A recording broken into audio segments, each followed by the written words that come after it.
அங்க நோக்கி நகருதா அப்படிங்கிற ஒன்றும் அது சொன்னதை போல இன்னும் நமக்கு நிறைய சுற்றுகள் இருக்கு. அப்படி பார்க்கலாமா? ஆமா, நிச்சயமா சார். இது ஆனால் இது பெரும்பாலும் இது தொங்கு நோக்கி தான் நகருது அப்படின்னு தான் நான் பார்க்குறேன். ஏன்னா அதிமுகவுக்கு செல்வாக்கான தொகுதிகள் பகுதிகளில் கூட கொங்கு மண்டலத்திலையும் தாவேக்கா கோல் வச்சிருக்கு, சென்னை மண்டலத்திலையும் கோல் வச்சிருக்குன்னா அப்போ இது நிச்சயமாக ஒரு தொங்கு சட்டசபையை நோக்கி தான் இது நகர்த்துது களத்தை அப்படிங்கிறத தான் பார்க்குறேன். இப்போ ஒருத்தநாடு கூட பார்த்தோம், தாவேக்கா முன்னிலையில் ஒருத்தநாடுலாம் வைத்தியலிங்கம் ரொம்ப செல்வாக்கான நபர், அதிமுகவிலிருந்து திமுகவுக்கு வந்தார், ஒரு வேட்பாளருமாக இருந்தார். அவ்வளவு செல்வாக்கான நபர்கள். இது சுற்றுகள் தான், சுற்றுகளில் பின்னடைவு என்பதும் தாவேக்காலாம் தெரியாத முகம்.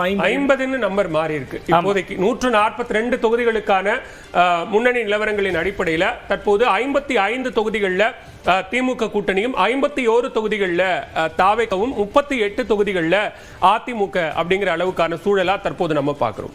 ஆமாம் சார், நிச்சயமா இது கிட்டத்தட்ட ஒரு மும்முனை போட்டி அப்படிங்கிறத நோக்கி அது நகர்ந்து விட்டது அப்படின்னு தான் பார்க்குறேன். கிட்டத்தட்ட யாருக்குமே இதில் ஒரு பெரும்பான்மை இல்லாத ஒரு சூழல் தான் ஏற்படுமாக இருக்கும்.